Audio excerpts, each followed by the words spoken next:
Austin Agile session goes over the history of software. Where are we in the cycle, and where do you think we're headed? So my talk was on modern architecture, and we've come a long way from architecture focusing on horizontal partitioning to really vertical partitioning now. It used to be that if you built a computer system, you also operated it, and you were also the user in the mainframe days. And now we're far, far from that, where it takes teams of teams to build complex business systems, and you have multiple departments of various types of people who use it for different reasons and all have different needs from the software. So software is no longer just an application. Software is perhaps a whole factory of different types of specialized machinery so that the entire organization is a high-functioning, well-oiled machine producing the output that the business needs. What are some metrics you use to gauge how well architecture is meeting the needs of the business? The metrics to gauge an architecture are actually the same metrics to gauge a company's operations. So the discipline of operations management produces flow metrics, and it's the same thing for managing a manufacturing plant or a floor of information workers.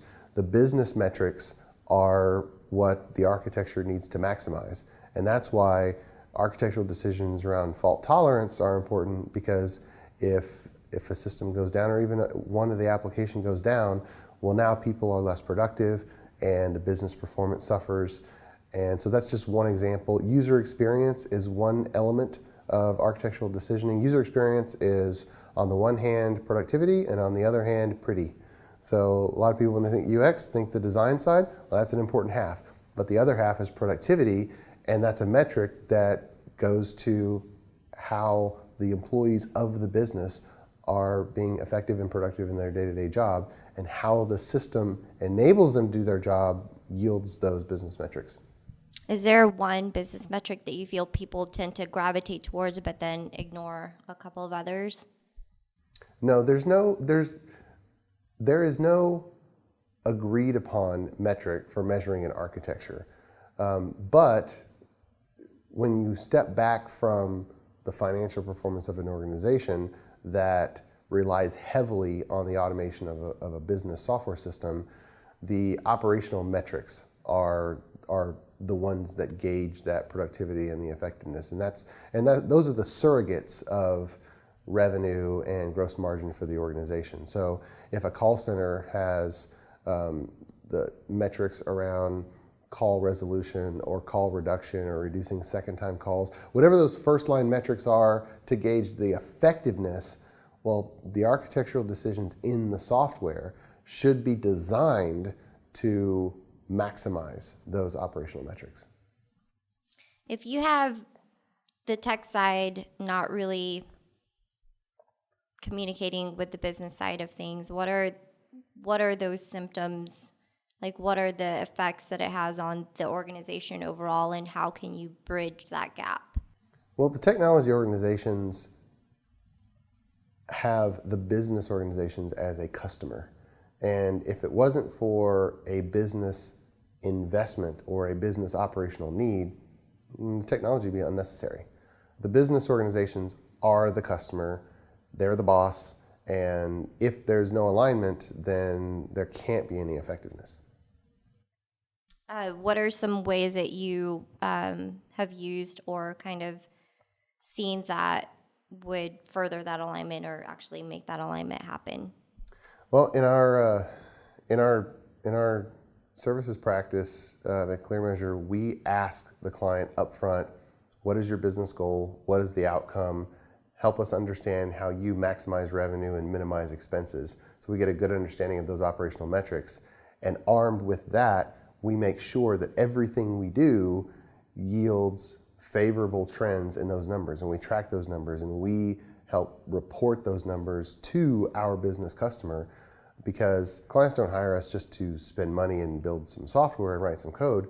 They hire us to accomplish a business outcome, and business outcomes are measured by numbers. How often do you guys report, or ClearMeasure, or how often should they be reporting and kind of analyzing the data? Well, we report weekly. Now, in some cases, there are instances where the business only does a meaningful sample for themselves monthly, and that's okay. But we try to keep a weekly cadence as a good operational flow because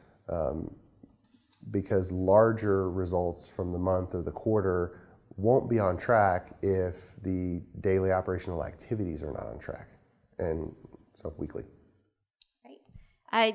Just going into another direction, what are some modern tech practices or newer tech practices that you've seen in the last year that have kind of taken off? There's pair mobbing. Any others? There's two technical practices that are having a huge impact in reshaping things. And one is microservices and the other is continuous delivery. And so on the first one with microservices, there's a really old architectural pattern called component-based architecture. And when the whole system was together, perhaps on a mainframe, components were pulled out so that individual components could alter and change at a different pace than the rest of the application. And there are principles behind that that are really the same of the microservices architectural pattern of today, but microservices focuses on multiple applications within an overall system.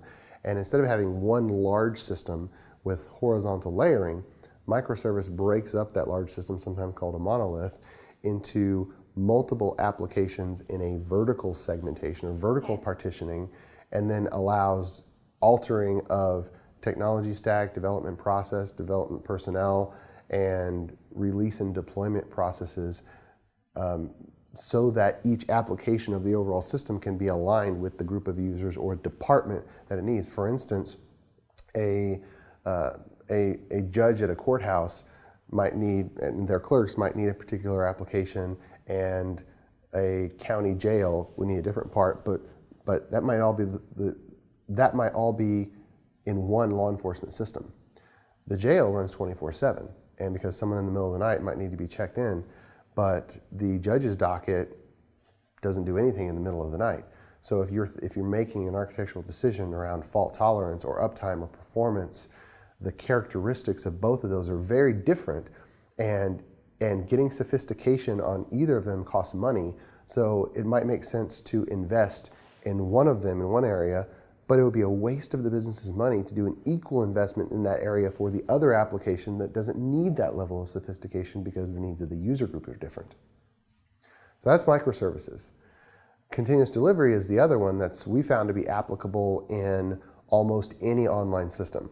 Now, obviously, it's not applicable in software that runs in gas pumps or runs in your car or a printer driver, but in business systems where largely runs in the cloud or runs online somewhere on servers, continuous delivery is widely applicable because it allows multiple deployments per day on the technical front, and it reduces deployments to being a non-event, therefore yielding the speed and flexibility to move that software just as fast as the business group makes their business decisions. Whereas in the past, and some organizations still operate this way, the business makes a decision and wants to move in a particular direction, and then they have to wait for the technology organization.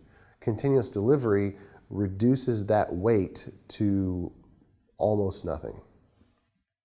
So a lot more agile decision making, real time. It is. It's keeping up with the business. It's welcoming, like the Agile values, welcoming changing requirements even late in the cycle, or just accepting that the entirety of the process is going to be whatever comes next. And the business is allowed to make their decisions based on market demands, based on what they're doing. And the technology team, the organization, and the software is ready to respond at any time, and we minimize almost to nothing the delay between the business wanting to go a certain direction and the technology's ability to facilitate that.